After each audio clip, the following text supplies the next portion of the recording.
Dr. Helen Park stood in the observation room, watching the ancient device hum with energy that made her instruments go wild with readings she could barely understand. The artifact had been silent for 3 months, since her team pulled it from the ruins on Kepler 7, and now it suddenly decided to wake up without any warning. Commander Lisa Grant entered the room with her usual stern expression that never seemed to soften even during coffee breaks in the morning. Lisa asked what was happening, and Helen could only shake her head because honestly she had no real answer to give her friend. The device was a perfect sphere of black material that absorbed all light except for the strange symbols that glowed blue across its surface in patterns that changed every few seconds.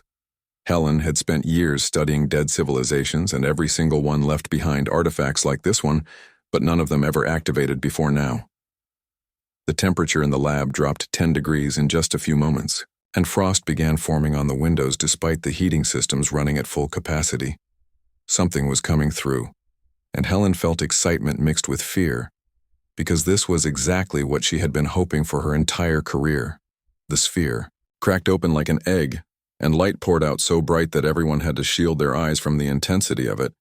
When the light faded, there was a figure standing in the center of the lab that looked like it was made from living crystal and starlight combined.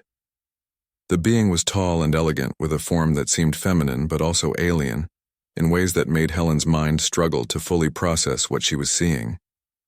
Her skin, if it could be called that, shifted between transparent crystal and solid matter while colors moved beneath the surface like oil on water. Lisa immediately raised her weapon and ordered the entity to identify itself, but her voice sounded uncertain, like she knew the gun probably would not help much the being. Spoke, and her voice echoed in their minds rather than their ears, creating a sensation that felt both intimate and invasive at the same time. She said her name was Vera, and she was the last survivor of a species that once spanned 100 worlds. Before the corruption came, Helen stepped forward despite Lisa's warning because she needed to know more about what happened to all those dead civilizations they kept finding. Vera explained that the artifacts scattered across dead worlds were not just relics but warnings left behind to prevent other species from making the same mistakes. There was something she called the hunger that infected civilizations through their desire for knowledge and advancement, turning curiosity into obsession. Helen felt a chill run down her spine because that description hit uncomfortably close to how she felt about her own research lately. The entity continued explaining that her people had been researchers and explorers who found ancient technology from an even older civilization. They activated devices they did not understand and downloaded information directly into their minds, believing it would accelerate their evolution. But the knowledge carried something else with it, like a virus hidden in beautiful wrapping paper waiting to be opened. It made them paranoid and aggressive, turning them against each other while they desperately tried to learn more and more, without ever feeling satisfied. Vera said she survived only because she was off-world when her home planet tore itself apart in civil war over who deserved access to the forbidden knowledge. Lisa asked why they should believe anything this creature was saying, when it just appeared out of nowhere, making wild claims. Vera turned to look at the commander, and her crystalline eyes seemed sad in a way that transcended species barriers. She said they did not have to believe her, but they would see the signs soon enough in their own behavior. Helen realized with growing horror that her team had been showing strange symptoms over the past few weeks.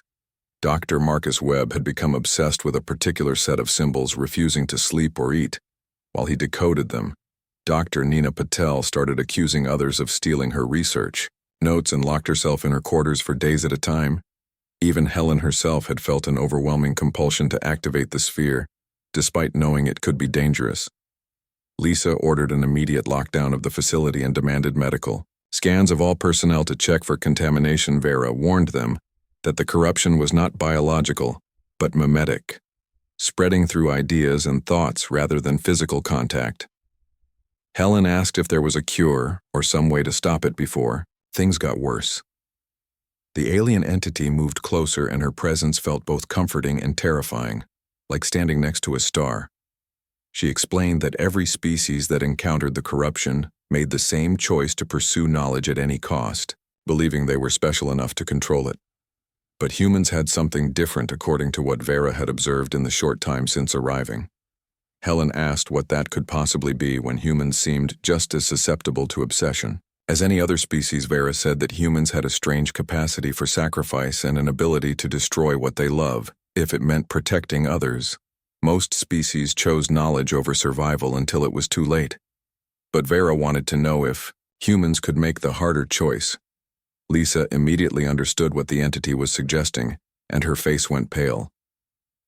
Helen felt her heart pounding because she knew what had to be done, but every fiber of her being screamed against it. The facility contained 30 years of research from dozens of worlds and represented humanity's best chance to understand the universe. But if that research was infected with something that could destroy human civilization, then it all had to go. Marcus suddenly appeared in the doorway, looking wild and disheveled, holding a data pad like it was the most precious thing in existence. He shouted that they could not destroy the knowledge because it held the secrets to transcending human limitations and becoming something greater. Nina was right behind him, agreeing that they were on the verge of breakthrough discoveries that would change everything. Helen saw the madness in their eyes and recognized it because she felt the same pull inside herself. Vera moved between the researchers and the artifact sphere, creating a barrier of crystalline light. The entity said this was the test to see if humans could resist the hunger when it mattered most. Lisa made the decision quickly, ordering her security team to evacuate everyone except Helen and herself. Marcus and Nina had to be physically restrained and dragged from the lab while they screamed about the knowledge being lost forever. Helen stood in front of the control panel with her hand hovering over the facility's self-destruct sequence. She thought about all the years she spent digging through ruins trying to understand why civilizations failed. Now she knew the answer, and it was almost too simple to believe. They failed because they could not let go when they needed to, and they chose curiosity over caution until nothing remained. Her finger moved toward the button, but hesitated, because destroying everything felt like admitting defeat. Vera spoke gently, saying that letting go was not weakness, but the ultimate expression of strength. Real courage was not in taking risks, but in knowing when to stop and accepting loss for the greater good. Lisa put her hand on Helen's shoulder and said they would figure things out the slow way, like humans always had. Helen pressed the button and alarms began blaring throughout the facility. They had 10 minutes to reach the evacuation shuttles before the reactor went critical. Vera began to fade, saying her purpose was complete, and she could finally rest. Helen asked if the entity was real or just part of the test. Vera smiled and said it did not matter, because Helen made the right choice either way. The three of them ran through the corridors as explosions began rocking the facility. Our researchers were already boarding shuttles, looking confused and angry about the evacuation.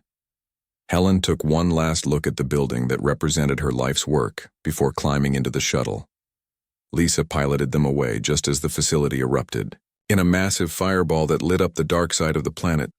Marcus was crying and Nina sat in stunned silence while other team members demanded explanations. Helen told them the truth about what Vera had revealed and why the research had to be destroyed. Some believed her while others thought she had lost her mind, but it did not matter.